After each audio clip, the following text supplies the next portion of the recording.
अल्हम्दुलिल्लाहि रब्बिल आलमीन वस्सलातु वस्सलामु अला सय्यिदिल मुरसलीन अम्मा बअद फ़अऊज़ु बिल्लाहि मिनश शैतानिर रजीम बिस्मिल्लाहिर रहमानिर रहीम अस्सलातु वस्सलामु अलैका या रसूलल्लाह व अला आलिका व अस्हाबिका या हबीबल्लाह अस्सलातु वस्सलामु अलैका या नबिय्यल्लाह व अला आलिका व अस्हाबिका या नूरल्लाह। দূরের ও কাছের দেশের ও প্রবাসের ইসলামী ভাইরা এবং মাদানী চ্যানেলের দর্শকবৃন্দ, মাহে রমজানের ধারাবাহিক অনুষ্ঠান মাহে রমজান ও নারীদের করণীয়, এই অনুষ্ঠানে আপনাদেরকে স্বাগতম। আসুন ভালো ভালো নিয়ত সহকারে আমরা দেখার প্রস্তুতি গ্রহণ করি। মৌজামুল কবির নামক কিতাবে বর্ণিত রয়েছে, আমাদের প্রিয় নবী সাল্লাল্লাহু তাআলা আলাইহি ওয়াসাল্লাম ইরশাদ করেন, যে ব্যক্তি ভক্তি ও ভালোবাসার কারণে দিনে ও রাতে আমার উপর 3 বার দুরুদে পাক পাঠ করবে, আল্লাহ পাকের উপর হক হলো তার ওই দিনের ও ওই রাতের গুনাহ ক্ষমা করে দেওয়া। সাল্লু আলাল হাবিব সাল্লাল্লাহু তাআলা আলা মুহাম্মদ সাল্লাল্লাহু আলাইহি ওয়াসাল্লাম সালাতাম ওয়া সালামান আলাইকা ইয়া সাইয়্যিদি ইয়া রাসূলুল্লাহ সাল্লাল্লাহু আলাইহি ওয়াসাল্লাম। প্রিয় ইসলামী ভাইরা, মাদানী চ্যানেলের দর্শকবৃন্দ, আজকের এই পর্বে একটি গুরুত্বপূর্ণ বিষয় নিয়ে হাজির হয়েছি। বিষয়টি কি জানার পূর্বে আসুন একটি ঘটনা আমরা শুনি। হযরতে সাইয়েদনা আবু হুরায়রা রাদিয়াল্লাহু তাআলা আনহু থেকে বর্ণিত, রাসূল আকরাম নূরে মুজাসসাম সাল্লাল্লাহু তাআলা আলাইহি ওয়াসাল্লাম ইরশাদ করেন, যখন আল্লাহ পাক মাখলুকদের সৃষ্টি করে নিয়েছেন তখন আত্মীয়তা আরজ করলো। যখন মখলুক সৃষ্টি করা হলো তখন আত্মীয়তা আরজ করলো, হে আমার মওলা, আমি তোমার কাছে আত্মীয়তা চিহ্ন থেকে আশ্রয় প্রার্থনা করছি। আল্লাহ পাক বললেন, তুমি কি এই কথার উপর সন্তুষ্ট নও যে তোমার সাথে সম্পর্ক অটুট রাখবে, আমি তার সাথে সম্পর্ক বজায় রাখব, আর যে তোমার সাথে সম্পর্ক ছিন্ন করবে আমিও তার সাথে সম্পর্ক ছিন্ন করব। আত্মীয়তা আরজ করলো, ইয়া আল্লাহ পাক, আমি এতে সন্তুষ্ট। এই বর্ণনাটি বলার পর রাসূল করিম রউফুর রহিম সাল্লাল্লাহু তাআলা আলাইহি ওয়াসাল্লাম এই আয়াতে মোবারকাটি তিলাওয়াত করলেন। পারা 26 সূরা মুহাম্মদ আয়াত নম্বর 22। ফাহাল আসাইতুম ইন তাওয়াল্লাইতুম আন তুফসিদু ফিল আরদি ওয়া তুকাত্তিউ আরহামাকুম। কানজুল ইমানের অনুবাদ, তবে কি তোমাদের এই লক্ষণ দৃষ্টিগোচর হচ্ছে যে যদি তোমরা শাসন ক্ষমতা লাভ করো তবে পৃথিবীতে বিপর্যয় ছড়াবে এবং আপন আত্মীয়তার বন্ধন ছিন্ন করবে। প্রিয় ইসলামী ভাইরা এবং মাদানী চ্যানেলের দর্শকবৃন্দ, ওই সকল লোকেরা যারা নিজের ভাইয়ের সাথে ঝগড়া বিবাদ করে থাকে, যে নিজের বোনদের সাথে সম্পর্ক ছিন্ন করে রয়েছে, যে নিজের খালা মামা চাচার সাথে সম্পর্ক ছিন্ন করে রেখেছে, আল্লাহ পাকের সত্যিকার কালামে খুব ভালোভাবে মনোযোগ দিয়ে শুনুন। আল্লাহ পাক আত্মীয়তার সম্পর্ক ছিন্নকারীদের উপর কি পরিমাণ অসন্তুষ্ট। মনে রাখবেন, আত্মীয়তার সম্পর্ক ছিন্ন করা অনেক বড় গুনাহ। যদি কারো মা বাবা ও ভাই বোনের সাথে সম্পর্ক ছিন্ন করা থাকে তবে তার উচিত দ্রুত এই সমস্যাটি সমাধান করে তাদের সাথে মীমাংসা করে নেয়া। আল্লাহ পাকের প্রিয় হাবিব সাল্লাল্লাহু তাআলা আলাইহি ওয়াসাল্লাম ইরশাদ করেন, বিদ্রোহ এবং সম্পর্ক ছিন্ন অর্থাৎ আত্মীয়তার সম্পর্ক ছিন্ন করা দুইটি এমন গুনাহ যেগুলোর উপর দুনিয়া ও পরকালে আযাব দেয়া হয়। দুনিয়া আখিরাতে পরকালে আযাব তাদের জন্য যারা সম্পর্ক ছিন্ন করে থাকে। এক বর্ণনা রয়েছে, আত্মীয়তার সম্পর্ক ছিন্নকারী জান্নাতে প্রবেশ করবে না। নবী করিম সাল্লাল্লাহু তাআলা আলাইহি ওয়াসাল্লাম ইরশাদ করেন, জিবরাইল আমিন আলাইহিস সালাতু সালাম শাবানের 15তম রাতে আমার কাছে আসলো আর বলল, আজ রাতে আল্লাহ পাক বনি কলব গোত্রের ছাগলের পশম পরিমাণ গুনাহগার বান্দাদেরকে ক্ষমা করে দিবেন। কিন্তু মুশরিক, হিংসুক, আত্মীয়তার সম্পর্ক ছিন্নকারী, অহংকারকারী, নিজের পায়জামা গড়ালির নিচে ঝুলিয়ে রাখা ব্যক্তি, পিতামাতার অবাধ্য এবং মদ পানকারীদের ক্ষমা করবেন না। অর্থাৎ শবে বরাত যে আমরা পালন করলাম, সেই রাতে আল্লাহ তাবারাকা ওয়া তাআলা আত্মীয়তা সম্পর্ক ছিন্নকারীকে ক্ষমা করেন না, যতক্ষণ পর্যন্ত সে আত্মীয়দের সাথে সম্পর্ক অটুট রাখবে না, ক্ষমা চাইবে না। আল আমান ওয়াল হাফিজ। একদা প্রিয় নবী রসুল আরবি সাল্লাল্লাহু আলাইহি সাল্লামের খেদমতে কিছু লোক উপস্থিত ছিল। তখন রসুল আকরাম সাল্লাল্লাহু আলাইহি সাল্লাম বললেন, আত্মীয়তার সম্পর্ক ছিন্নকারী আমার মজলিসে বসবে না। এটা শুনে এক যুবক সেখান থেকে উঠে গেল আর তার খালার কাছে গেল, কেননা তার খালার সাথে তার ঝগড়া ছিল, যেটার জন্য সে ক্ষমা চাইল এবং উভয়ে একে অপরকে ক্ষমা করে দিল। অতঃপর ওই যুবক রসুল আকরাম সাল্লাল্লাহু তাআলা আলাইহি ওয়া আলিহি ওয়াসাল্লামের মজলিসে এসে বসে গেল। তখন হুজুরে পুরনূর সাল্লাল্লাহু আলাইহি ওয়াসাল্লাম ইরশাদ করলেন, ওই গোত্রের উপর আল্লাহ পাকের রহমত অবতীর্ণ হয় না যার মধ্যে আত্মীয়তার সম্পর্ক ছিন্নকারী থাকে। আল আমান ওয়াল হাফিজ। প্রিয় ইসলামী ভাইরা, মাদানী চ্যানেলের দর্শকবৃন্দ, পূর্বের যুগে আত্মীয়তার সম্পর্ক ছিন্ন করার ধারাবাহিকতা অনেক কম ছিল। তাদের জ্ঞান ছিল, তাদের মেধা ছিল, শরীয়ত অনুমতি না দিলে তারা এই রূপ করতো না। কিন্তু বর্তমান তো কথায় কথায় আমাদের সম্পর্ক ছিন্ন হয়ে যায়। আজকে দেখা যায় অধিকাংশই এই রোগে আক্রান্ত রয়েছে। এই কারণে আজ মুসলমানরা নানা বিপদের শিকার এবং আত্মীয়তার সম্পর্ক বজায় রাখার পরিবর্তে একে অপরের বিরুদ্ধে অভিযোগ করতে দেখা যায় এবং বলে যে আমাদের দোয়া কবুল হয় না, জানি না কোন গুনাহ করেছি যে আমার ঘর থেকে রোগ বালাই যাচ্ছেই না, জানি না কি গুনাহ করেছি যে অভাব যাচ্ছেই না। আমরা বুজুর্গদের দ্বারা দোয়াও করেছি, বড় বড় মাজারেও গিয়েছি এবং ওজিফাও আদায় করেছি, কিন্তু আমার সমস্যা সমাধানই হচ্ছে না, ইত্যাদি ইত্যাদি এরূপ লোকেরা কথা বলে থাকে।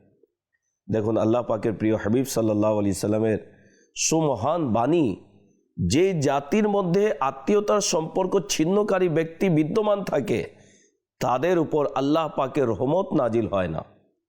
যে গোত্রে, যে জাতির মধ্যে এমন ব্যক্তি থাকে যে সম্পর্ক ছিন্ন করে, তার উপর, সেই গোত্রের উপর, সেই জাতির উপর আল্লাহ তাআলার রহমত নাজিল হয় না। তো যে ঘরের মধ্যে এরূপ ব্যক্তি যদি থাকে, তাহলে ঘরে রহমত অবতীর্ণ হবে কিভাবে? বরকত আসবে কিভাবে? আল্লাহ তাআলার দয়ার দৃষ্টি আসবে কিভাবে? সম্পর্ক ছিন্ন করে বসেছেন। খালার সাথে সম্পর্ক নেই, মামার সাথে সম্পর্ক নেই, ভাইয়ের সাথে সম্পর্ক নেই, বোনের সাথে সম্পর্ক নেই।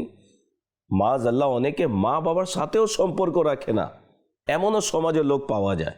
জি হ্যাঁ, চ্যানেলেও বসে অনেকে হয়তোবা এরকম হবেন। আপনি নিজেই লক্ষ্য করুন যে আপনার খালার সাথে আপনার সম্পর্ক আছে কিনা, আপনার চাচার সাথে, আপনার বাবার সাথে, আপনার ভাইয়ের সাথে, আপনার বোনের সাথে, আপনার মায়ের সাথে আপনার সম্পর্ক আছে কিনা। যদি নেই, তাহলে ভয় করা উচিত। মনে রাখবেন, শরঈ বিনা অনুমতিতে আত্মীয়তার সম্পর্ক ছিন্ন,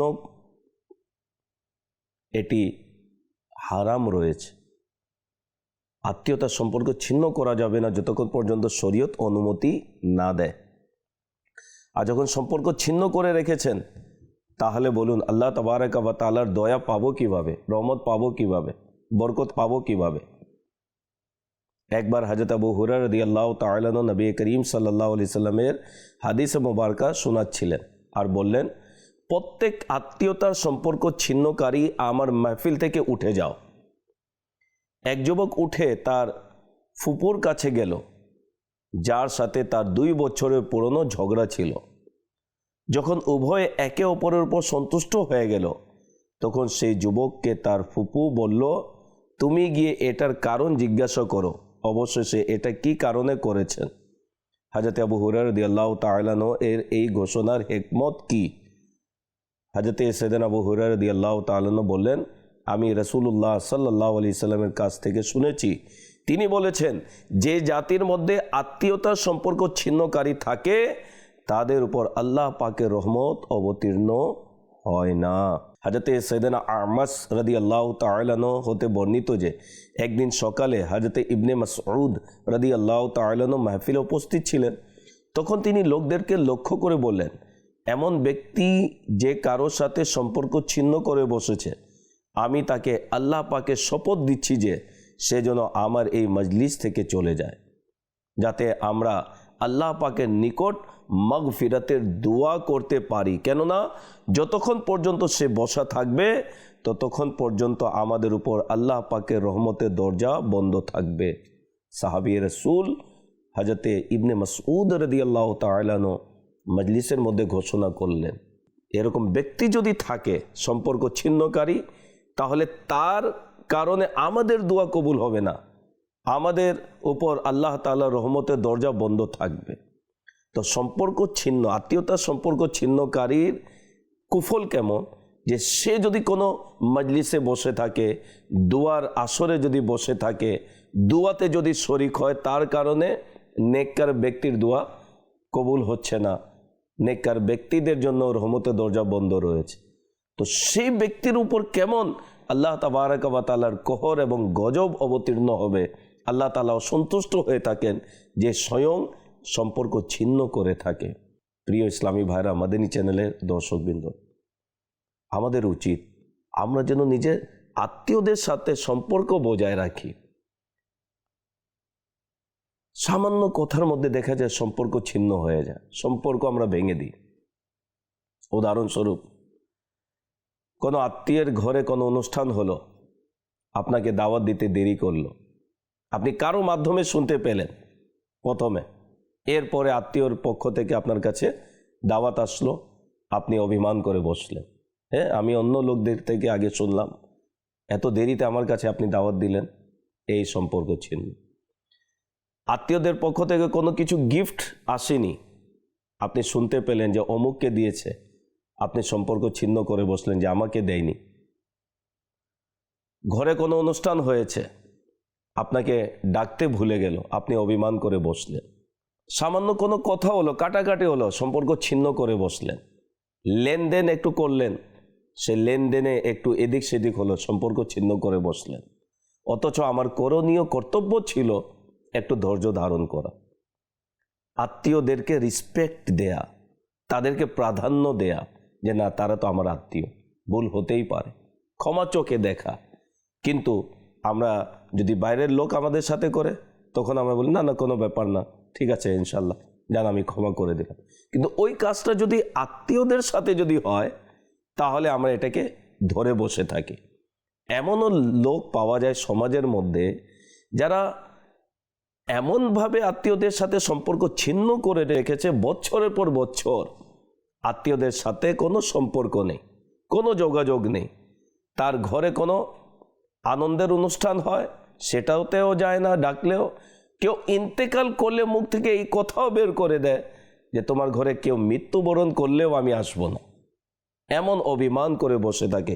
এটি কোনো বাহাদুরি নয়, আপনি নিজের ক্ষতি নিজেই করে যাচ্ছেন, আল্লাহর রহমত থেকে আপনি বঞ্চিত হচ্ছেন, রিজিকের মধ্যে বরকত হবে এটি থেকে আপনি বঞ্চিত হচ্ছেন, রহমতের দরজা আপনার জন্য বন্ধ রয়েছে।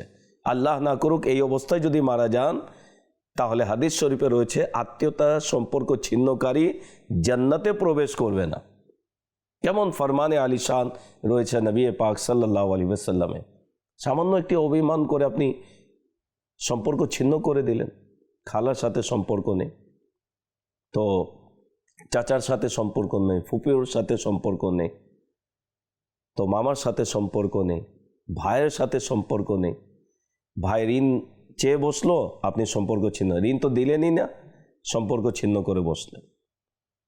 বোন গরিব দরিদ্র রয়েছে, খবর নেন না, তার সাথে সম্পর্ক ছিন্ন করে বসে রয়েছেন। সে গরিব, বারবার সম্পর্ক যদি রাখি আমার কাছে এসে চাইবে। আরে ভাই, আল্লাহ তাবারক ওয়া তাআলা আপনাকে সম্পদের নেয়ামত দিয়েছে, আপনি বোনের খেদমত করুন না। তাকে যদি না দেন দিবেন কাকে? তার খবর যদি না রাখেন রাখবেন কাকে? এই যে যারা এই বিষয়গুলিকে গুরুত্ব দেয় না, নর্মাল বিষয় মনে করে, এটি নর্মাল বিষয় নয়। আল্লাহ তাবারক ওয়া তাআলা অসন্তুষ্ট হন এমন ব্যক্তির থেকে যারা এরূপ করে থাকে এবং এদের দোয়াও আল্লাহ তাবারাক ওয়া তাআলা কবুল করেন না এবং কিয়ামতের দিন তো কঠিন আযাব এদের আছেই। বুখারী ও মুসলিম শরীফে রয়েছে, আত্মীয়তা আল্লাহ পাকের আরশের সাথে ঝুলে আছে আর আবেদন করছে যে আমাকে মিলিয়েছে আল্লাহ পাক তাকে মিলিয়ে দিবেন। অর্থাৎ যে ব্যক্তি আত্মীয়তা অটুট রেখেছে আল্লাহ পাক তাকে অটুট রাখবেন, আর যে আমাকে ছিন্ন করেছে আল্লাহ পাকও তাকে ছিন্ন করবেন, অর্থাৎ সে আল্লাহ তাবারাক ওয়া তাআলার রহমত থেকে বঞ্চিত থাকবে। হযরতে সাইয়েদনা আব্দুর রহমান বিন আউফ রাদিয়াল্লাহু তাআলা আনহু বলেন, আমি নবী করিম সাল্লাল্লাহু আলাইহি ওয়াসাল্লামকে বলতে শুনেছি, তিনি বলেছিলেন আল্লাহ পাক ইরশাদ করেন, আমি আল্লাহ, আমি রহমান, আমি রহম তথা আত্মীয়তাকে সৃষ্টি করেছি আর এটাকে আমার নামের সাথে সম্পৃক্ত করেছি। অর্থাৎ রহমান, রহম অর্থ আত্মীয়, তো রহমান থেকে নির্গত এই শব্দটি। যে আত্মীয়তা সম্পর্ক বজায় রাখলো আমি তাকে আমার রহমত দ্বারা আবৃত করব, ঢেকে রাখব, আর যে আত্মীয়তা সম্পর্ক ছিন্ন করলো আমি তাকে আমার রহমত থেকে দূরবর্তী করে দিব। আল্লাহর রহমত যদি দুনিয়াতে না থাকে, আখেরাতে না থাকে, আমরা তো আযাবে আল্লাহ তাআলার গজবে আমরা পতিত হব। তো আল্লাহ তাবারাক ওয়া তাআলার রহমত পাওয়ার মাধ্যম হচ্ছে আত্মীয়তার সম্পর্ক বজায় রাখা, অটুট রাখা। বুখারী শরীফে রয়েছে, আত্মীয়তার বন্ধন এটা নয় যে মেলামেশা করা, আত্মীয়দের সাথে মেলামেশা রাখা, অর্থাৎ যেসব আত্মীয় ভালো সম্পর্ক রাখে তাদের সাথে ভালো সম্পর্ক রাখা, বরং আত্মীয়তা বজায় রাখার মানেই হলো যে যেসব আত্মীয়রা সম্পর্ক ছিন্ন করেছে তাদের সাথে সম্পর্ক বজায় রাখা। যারা আমাদের সাথে সম্পর্ক রেখেছে আমরাও রেখেছি, এটা আপনার গিভ অ্যান্ড টেক, নেওয়ার দেওয়া। সে আমার সাথে ভালো ব্যবহার করেছে, আমি ব্যবহার ভালো করলাম, সে আমার সাথে সম্পর্ক রেখেছে আমিও রাখলাম। বরং এখানে আত্মীয়তার সম্পর্ক অটুট রাখার বিষয় যেটা বলা হয়েছে, বন্ধন আবদ্ধ থাকা, সেটি হচ্ছে কোনো আত্মীয় যদি সম্পর্ক না রাখে আমি যেন তার সাথে এগিয়ে সম্পর্ক বজায় রাখি, এটা হচ্ছে আত্মীয়তার সম্পর্ক বজায় রাখা। তিরমিজি শরীফের মধ্যে হাদিসে পাক, ওই সব লোকদের অন্তর্ভুক্ত হইও না যারা বলে যে যদি মানুষ আমাদের সাথে ভালো ব্যবহার করে তবে আমরা তাদের সাথে ভালো আচরণ করব, আর যদি তারা অন্যায় করে তবে আমরাও অবিচার করব।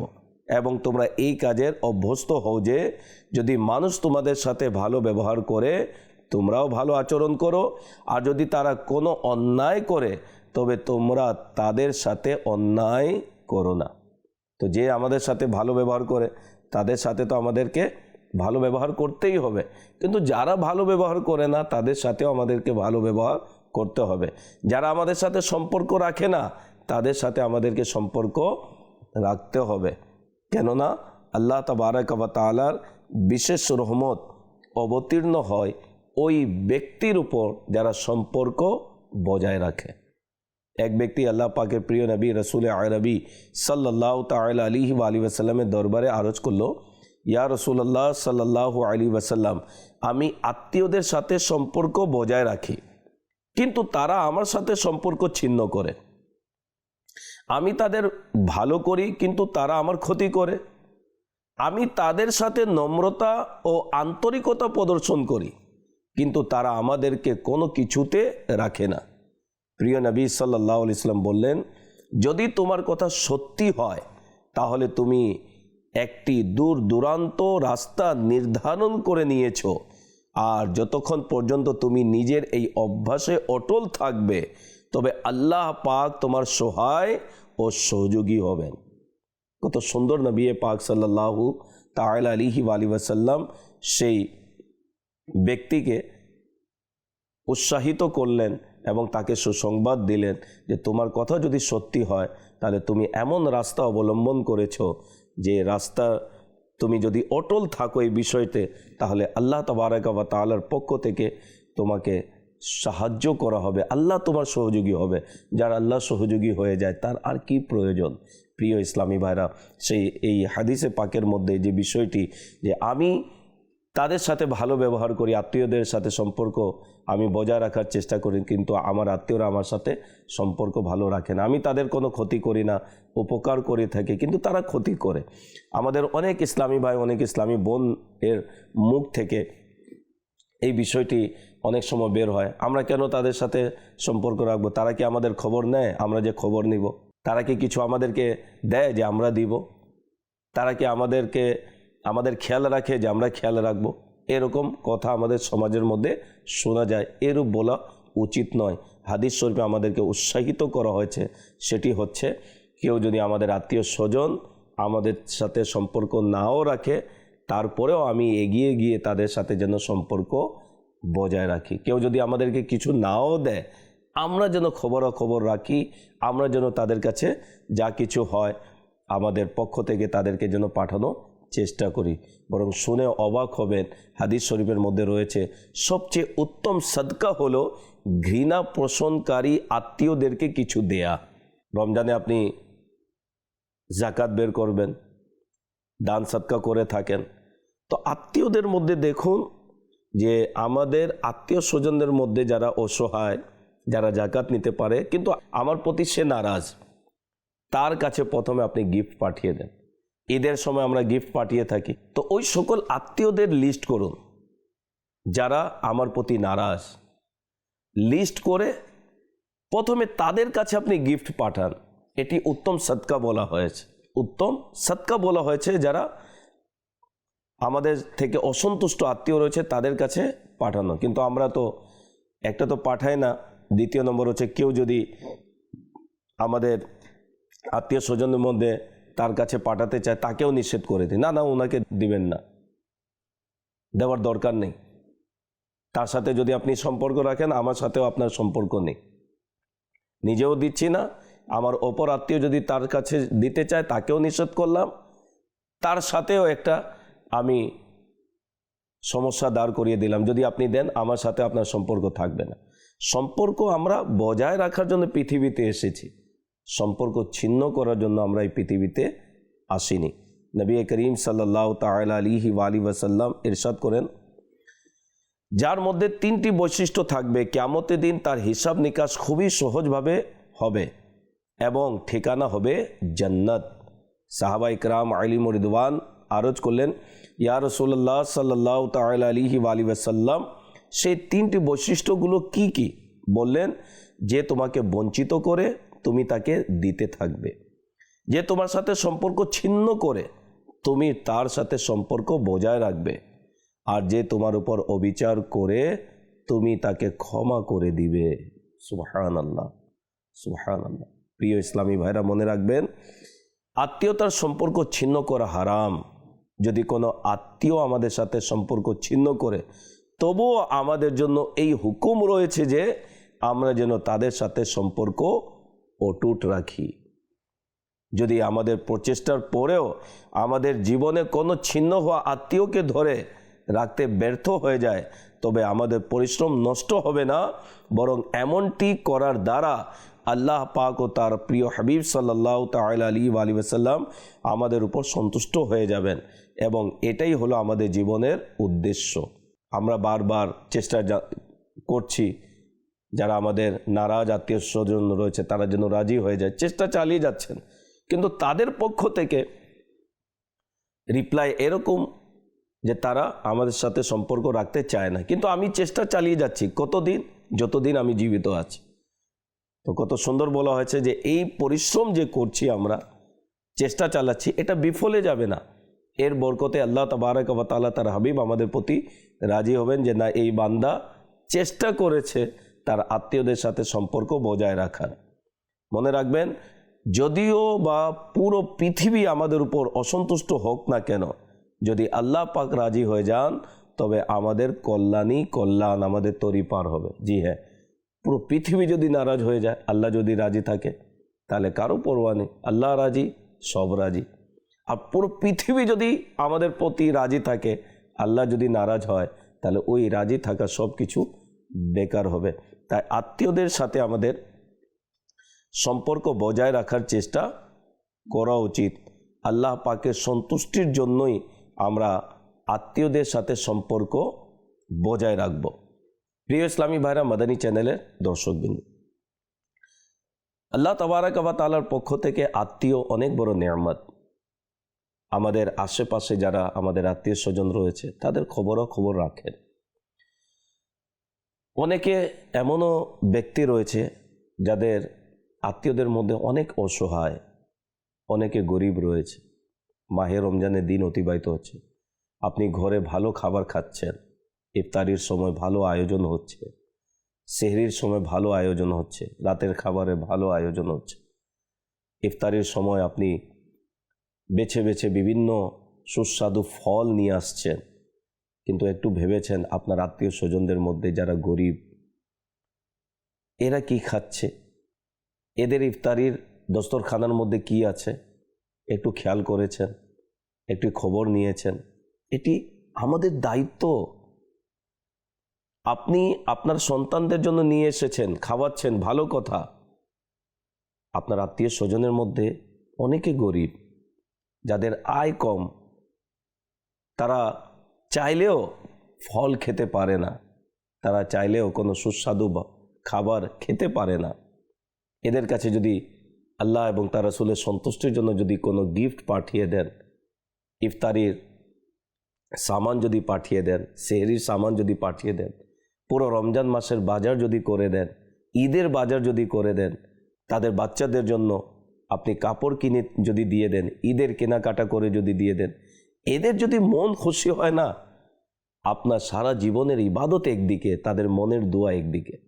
হয়তোবা তাদের উসিলায় আল্লাহ তাবারাক ওয়া তাআলা আপনার রিজিকের মধ্যে এমন বরকত দান করবেন, আপনি কোনো দিন অসহায় হবেন না, কারো কাছে হাত পাততে হবে না। জি হ্যাঁ, যারা নিজের উপর অন্যকে প্রাধান্য দেয়, যাদের নিজের চাহিদা অন্যের জন্য উৎসর্গ করে দেয়, আল্লাহ তাবারাক ওয়া তাআলা তাদের রিজিকের মধ্যে বরকত দান করেন, তাদের হায়াতের মধ্যে আল্লাহ তাআলা বরকত দান করেন। আর এর বিপরীত যদি আপনি করেন, জানার পরেও খবর নিচ্ছেন না, হেল্প করছেন না, এবং আপনি এড়িয়ে আছেন, যে আরও মন্দ চাচ্ছেন, শুনে আপনি খুশি হচ্ছেন যে তার ঘরে খাবার নেই, ইফতারি নেই, সেহরি নেই, কষ্ট হচ্ছে, আপনি মনে মনে খুশি হচ্ছেন, তাহলে মনে রাখবেন আপনি নিজেই বিপদ ডেকে আনতেছেন। আল্লাহ তাবারাক ওয়া তাআলা নারাজ হচ্ছে, তার রহমত থেকে বঞ্চিত হয়ে যাবেন, রিজিকের বরকত থেমে যাবে, জান্নাতে যাওয়া কষ্টকর হয়ে যাবে। আমরা শুনেছি যে আত্মীয়দের সাথে সম্পর্ক ছিন্ন করে সে জান্নাতে প্রবেশ করবে না। মৌলানা রুমি রহমতুল্লাহ তাআলা তিনি বলেছেন, তুমি সম্পর্ক বজায় রাখার জন্য এসেছো, সম্পর্ক ছিন্ন করার জন্য আসোনি। আমাদের আসার উদ্দেশ্যই হলো সম্পর্ককে বজায় রাখা। তো যারাই এই অনুষ্ঠান দেখছেন, বিশেষ করে ইসলামী বোনেরা, যেহেতু আমাদের অনুষ্ঠান হচ্ছে মাহে রমজান ও নারীদের করণীয়, এখন আপনার করণীয় কি? করণীয় হচ্ছে, যদি আপনি শ্বশুর বাড়িতে রয়েছেন, এখন আপনি কোনো রোল প্লে করতে হবে। সেটি হচ্ছে, দেখুন যে আপনার স্বামীর চাচার সাথে বা ফুপুর সাথে তার সম্পর্ক ছিন্ন নাকি সম্পর্ক বজায় আছে। যদি থাকে, আপনি তাদের সাথে সম্পর্ক কিভাবে অটুট থাকবে সে বিষয়টি আপনি এখানে রোল প্লে আপনাকে করতে হবে। আপনাকে তাদের সাথে যেন সম্পর্ক হয়ে যায় সে বিষয়টি আপনাকে করতে হবে। অনেক মহিলারা দেখা যায় যে স্বামীর কাছে গিয়ে তার আত্মীয় স্বজনদের ব্যাপারে বিভিন্নভাবে এমন এমন কথা বলে যে পরস্পরের মধ্যে ঝগড়া বিবাদ সৃষ্টি করে দেয়। এই রূপ করে আপনি কি প্রশান্ত হৃদয় নিয়ে থাকতে পারবেন? আপনার মাঝে অস্থিরতা কাজ করবে। মিথ্যা অপবাদ দেওয়া হয় আত্মীয় স্বজনদের উপরে। যদি আপনি স্বামীর বোন অন্য ঘরে বিবাহ হয়েছে, বারবার আসা যাওয়া যদি করে, এর দ্বারাও আপনি বিরক্ত হয়ে যান। তার ভাইয়ের ঘর সে আসবে না তো কে আসবে? ভাই যদি নিজের বোনকে যদি হেল্প করে, আপনার অসুবিধা কি? আল্লাহ তাবারাক ওয়া তাআলা তার ভাইকে দিয়েছে, বোনকে খেয়াল করছে, অসুবিধা কি? বরং আপনি এগিয়ে, স্বামী যদি না দেয় নিজের বোনকে, তো আপনি তার মন মানসিকতা তৈরি করুন যে বোনকে দেখা উচিত, আপনার ভাই গরিব, আপনি তাকে সাহায্য করুন, তার ছেলে মেয়েদেরকে দেখুন। এভাবে যদি আপনি রোল প্লে করেন না, আপনার সম্মান বাড়বে, স্বামীর চোখেও সম্মান বাড়বে, শ্বশুর বাড়িতে প্রত্যেকের চোখে আপনার সম্মান বাড়বে। আর যদি এই বিষয়টি আপনার মাঝে কাজ করে, দুনিয়াতেও আপনি সম্মান পাবেন না, পরকালে তো আল্লাহ তাআলার আযাব আছেই যদি তওবা ব্যতীত মারা যান। অনুরোধ করব যে নিজের ঘরকে যদি মাদানী ঘর বানাতে চান, নিজের ঘরে যদি আপনি শান্তি আনতে চান, আপনি চান যে আমার ঘরের মধ্যে যেন রহমত থাকুক, বরকত থাকুক, তাহলে এই সকল বিষয়ে খেয়াল রাখতে হবে। আমার একজন আত্মীয় যেন আমার প্রতি নারাজ না থাকে, যদি থাকে ক্ষমা চেয়ে নিন, এগিয়ে আসুন, তাদের দিকে আপনি ভালোবাসার হাত বাড়িয়ে দিন এবং সম্পর্ক বজায় রাখুন। আল্লাহ তাবারাক ওয়া তাআলা এই বিষয়ে আমাদেরকে আমল করা, নিজের আত্মীয় স্বজনদেরকে সন্তুষ্ট রাখার আল্লাহ তৌফিক দান করুক। তাদের সাথে সম্পর্ক যেন আমরা বজায় রাখতে পারি, আল্লাহ তৌফিক দান করুক। এবং আত্মীয়দের পক্ষ থেকে কোনো বিষয় এমন যা আমাদের মনে আঘাত দিতে পারে, এরূপ যদি হয় ধৈর্য ধারণ করা আল্লাহ তৌফিক দান করুক। পরবর্তী অনুষ্ঠান দেখার আমন্ত্রণ জানিয়ে বিদায় নিচ্ছি। সাল্লু আলাল হাবিব সাল্লাল্লাহু তাআলা আলা মুহাম্মদ সাল্লাল্লাহু আলাইহি ওয়াসাল্লাম।